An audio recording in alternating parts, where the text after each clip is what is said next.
just a few seconds here until we hit the 9 o'clock mark Eastern time, and then we'll get started.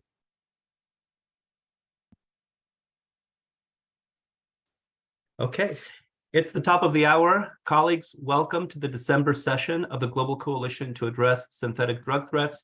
This is Sub-Working Group 1.2, Trafficking of Synthetic Drugs for the West region. My name is Brian Morales from the U.S. Department of State, and I'm going to be providing some administrative announcements to get our work started today. First, I'd like to provide an update on civil society engagement. As some of you may know, in July 2023, when the coalition was launched, a ministerial declaration was produced on accelerating and strengthening the global response to synthetic drugs. And at that declaration, we had participating governments express their commitment to take into account input from civil society in coalition objectives. As you all know, as we started the sub-working group meetings, we decided collectively that there would be only government and international organization participation. So we needed to find an alternative mechanism to involve coalition members, civil society members. And so we are looking now at this 5-component plan that will be posted on our website in the weeks to come. And the details of the plan are as follows.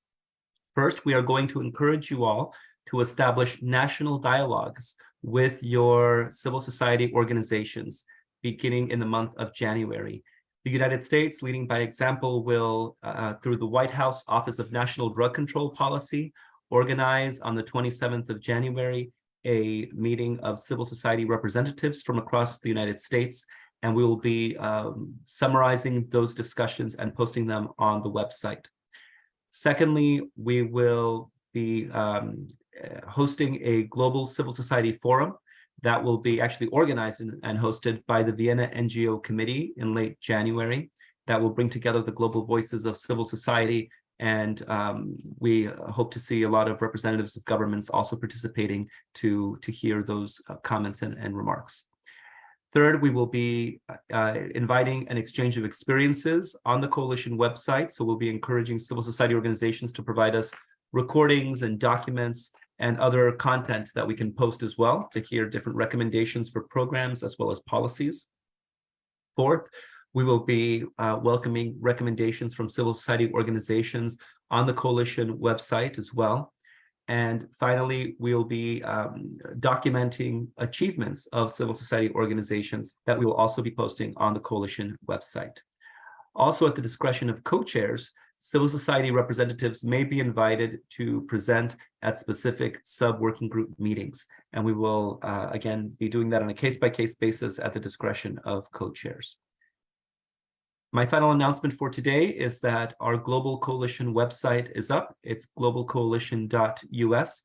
On this website, you will find the upcoming agendas for meetings. So you could see the live sort of updates as we receive them for the agendas that are upcoming. You will also find past recordings. So if you missed any sessions, you can go there and get up to date on what was covered. And finally, we invite you all to also submit videos for the website.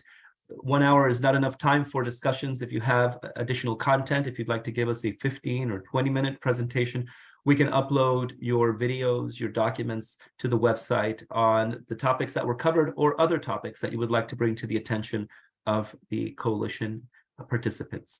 So with that, I'm going to stop sharing my screen and turn it over to our co-hosts, co-chairs for our meeting today. Thank you so much. Thank you very much, Brian. Good afternoon, good morning, good evening, dear colleagues.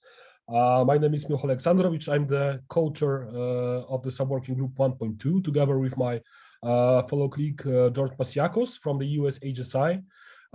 As it was already said today, this is December session of our Sub-Working Group, and today you'll also have the chance to listen the presentations from the speakers originating from UNODC and also from the Interpol. Let's, I think, start with the agenda, because the time is always crucial for this kind of the meetings. So I will introduce the first speaker of today. this will be the recorded presentation from Mr. Mario Hemmerling, who is the program coordinator of Global Program on Criminal Network Disruption, CRIMJUST. And this presentation is dedicated to the topic of the CRIMJUST operation, codename Azure 2. So please, I know Brian or you, Asma, could you please start over the presentation which has been delivered by our colleague from UNODC. Stand by for the presentation, please.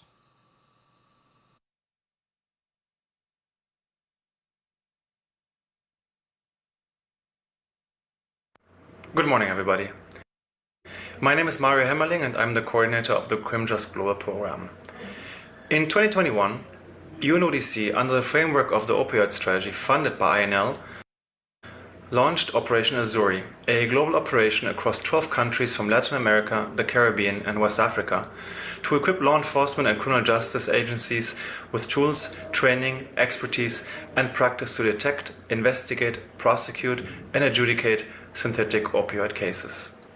Implemented from September to December 2021, Operation Azure involved 18 capacity-building activities aiming to enhance the capacities of investigators, prosecutors, and judges to disrupt illicit synthetic opioids trafficking across the criminal justice chain. This was followed by a simultaneous operation activity in 10 countries in mail and courier centers in Bolivia, Colombia, Dominican Republic, Ecuador, Panama, Paraguay, Peru, Uruguay, Nigeria and Ghana. As a result, some 125 seizures amounting to over 480 kilograms of drugs were recorded and directly attributable to Operation Azure, and 18 individuals were arrested. In 2023, CRIMJUST, as part of the Global Program on Criminal Network Disruption and with financial support from INL, launched a second phase of Operation Azure. Operation Azure Phase 2 is supported by the UNODC Laboratory and Scientific Services and coordinated with the passenger and cargo team of the Border Management Branch. Like the first phase, Operation Azure Phase 2 includes pre-operation capacity building in relation to profiling synthetic opioids in mail and small parcels, providing forensic evidence, safe handling, drug identification, special investigative techniques, and adjudicating cases of trafficking of synthetic opioids. Following the recommendations and lessons learned from the first phase, there will be a strong emphasis on enhancing the planning, scheduling, and execution of transnational controlled deliveries. This takes into account the challenges posed by international cooperation and the collection of cross-border evidence, such as a lack of contacts, trust issues, diverse languages, different legal systems, varying priorities, mindsets, and local procedures and practices that hinder communication, exchange, and consequently the development of controlled deliveries. To address these challenges, a comprehensive handbook is currently being developed, targeting judges, prosecutors, police officers, custom officials, and other relevant stakeholders. The purpose of the handbook is to raise awareness about the importance of applying this technique, its usage, and the process. The handbook also aims to enhance mutual understanding of the different approaches taken in common law and civil law countries, facilitating the streamlining of controlled delivery processes and improving international cooperation. Simultaneously, a detailed manual is under development, providing a step-by-step guide for stakeholders in different competent criminal justice systems. This manual aims to help them identify cases where this technique could be applied, offering best practices for strategic planning, preparation, contact with counterparts, necessary approvals, and the execution of the technique. This ensures that the evidence produced in both jurisdictions and the operational results will be fully valid, meeting the standards of sufficient proof to identify individuals involved in the origin, transit, and destination of the criminal activity, as well as those with functional control over the matter. The aim of both of these documents is to provide participating countries with a strong foundation to map and streamline the controlled delivery process in their own national context, to enhance operational responses and both internal and international coordination under the inevitable time pressure that controlled deliveries bring with them. Capacity building workshops will be organized across the Caribbean, Latin America, and West Africa. Beneficiary countries include El Salvador, Honduras, Chile, the Bahamas, Jamaica, Suriname, Trinidad and Tobago, and Uruguay, and on the West African side, Cote d'Ivoire, Togo, Ghana, and Nigeria. Following the delivery of capacity building activities, each participating country will be supported in the delivery of 2 phases of a coordinated global operation targeting international mail sorting centers and commercial courier houses in the nominated city of respective countries. The operation will be phased. During the pre-operational phase, CRIMJUST will provide tailored support to each national counterpart with pre-operational planning under the umbrella of a common concept of operation. This support will include a draft operational plan for the pre-operational activity, guidance and coordination between national and criminal justice actors and other key stakeholders, and supporting documents such as drug seizure report form templates to facilitate the collation and analysis of operational results. That being said, all these documents are only to serve as guidelines, and each national counterpart will be supported in the development of an operational plan which meets their specific needs and is adapted to the operational environment and resourcing levels. Each national counterpart will be expected to nominate 1 operational coordinator to act as a focal point. The focal point will be responsible for coordinating, delivering, and recording operational outcomes during the mail operation. During the global operation, CRIMJUST will provide support by organizing virtual meetings to highlight key results and promote the sharing of good practices. CRIMJUST will also provide assistance by collating operational results. These phases of operational activities are set to involve officers previously trained by UNODC under Operation Azure 1. As such, all nominated participants are expected to be based in the nominated city. During the post-seizure phase, a global debrief operation meeting will be held involving all operational coordinators as well as 1 lead prosecutor from each participating country. This meeting will aim to provide an opportunity for each country to present the operational outcomes and to showcase key achievements, as well as to discuss challenges faced during these phases of the operation. A key objective for this phase is to identify good practices and share lessons learned to enhance future interventions. I wish you all a very fruitful meeting. Thank you.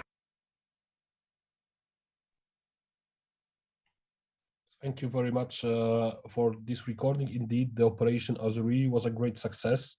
Not only because of the amount of the drugs which has been seized within this operation, but also because of the aspect and the character. And in general, I have to say that this approach with the use of the techniques like the control over risk, this is something which is really very important, and this is something which is really working in the field. So I think I do not need to be I would say somebody who would like to push you or to use this kind of the tools, but for sure we have a lot of good experiences related to these tools, and for sure in the nearest future maybe you'll be able to plan some joint activities under umbrella of the global coalition. So now I would like to hand over the floor to Georgios, my fellow co-chair, who will introduce the second presentation. George, the floor is yours. Thank you very much, Michael. The next presentation is from Interpol, and Mr. David Caunter, the Assistant Director for Criminal Networks and Organized Emerging Crime Directive within Interpol, will give us a presentation on Interpol and synthetic drug operations. Great, thank you. Just confirming you can hear me okay? Go ahead, please. Thank you. Great. Good morning, good afternoon, and good evening. On behalf of Interpol, I'd like to thank the chair for this opportunity to discuss how Interpol can support the global coalition to address synthetic drug threats, specifically in the framework of this important working group. My name's Dave Caunter, and I'm the Assistant Director for Criminal Networks in charge of all serious and organized crime programs at Interpol. As you know, the threat of synthetic drugs has expanded globally as criminal groups look to maximize profits, minimize risk, diversify their holdings as they search for emerging markets. This is a global problem which demands a global response. As Interpol, we are the only international law enforcement organization operating globally across our 196 member countries. Our network of national central bureaus serves as an extension of the Interpol General Secretariat in connecting and supporting law enforcement investigations and operations. These complex criminal groups, which have no borders, unlimited resources, and do not adhere to the rule of law. We have also seen a shift to both polydrug and polycrime modalities, which presents a significant challenge for law enforcement as criminal groups continue to use our operational and institutional silos against us. Interpol can play a key role in breaking down those barriers as we look to work in complement and not in competition to the bilateral efforts through increased intelligence sharing while leveraging our capabilities and advanced policing tools. As we look to address the threat of synthetic drugs, we must ensure that we have a true 360-degree approach where we just don't focus on source countries, but target the entire supply chain in a layered approach. We cannot fight crime in a vacuum, and if we do, the only people who benefit are the traffickers. In support of this effort, we have created a new program entitled Interpol's Response Against Illicit Drugs, or IRAID for short. IRAID creates a long-term framework to fight illicit drugs at the global level. The program is centered around 4 key pillars: operations and analysis, capacity building and training, partnership and outreach, all the while targeting the proceeds of crime. Under IRAID, and in support of the coalition, Interpol is excited to announce our plan to lead a truly global synthetic drug operation in 2024. An Interpol counter-drug operation, commonly known as a lionfish operation, is a proven model which brings together member countries for a short-term counter-drug operation. Historically, these operations yield impressive results. Our last lionfish operation, Lionfish 5, brought together only 22 countries from across Asia and the Middle East, but resulted in the seizure of 35 tons of illicit drugs, 291 tons of precursors, and over 1,300 arrests. This operation kept over $717 million out of the pockets of the traffickers, but more importantly, kept those drugs out of our communities. In a second operation led by Interpol in the Americas in 2022, it resulted in the seizure of over 203 tons of drugs and 372 tons of precursors. These numbers are staggering. As we begin to organize the global operation on synthetic drugs, we ask countries of the coalition for your support. This global operation on synthetic drugs, in this global operation on synthetic drugs, we have a great opportunity to impact the synthetic drug trade at the global level. During the pre-operational phase, Interpol will conduct a threat assessment and use that data to identify intelligence and capacity building gaps related to synthetic drugs. During the operational phase, Interpol will coordinate global actions across sea, land, and air smuggling routes in partnership with coalition members and Interpol member countries, resulting in the dismantlement of criminal organizations and the large-scale seizure of synthetic drugs and precursors. During the post-operational phase, Interpol will analyze all the seizure data to produce a tailored operational analysis report, which will be shared back to the coalition. This operation will increase the operational capacities of member countries and create a sustainable program to address the threat of synthetic drugs. In closing, we look forward to working with our coalition partners on this very important operation. Countries cannot fight synthetic drugs alone. We must be collaborative in our approach, creative in our thinking, as we work together towards a common goal: the safety and security of our citizens and our communities. Thank you.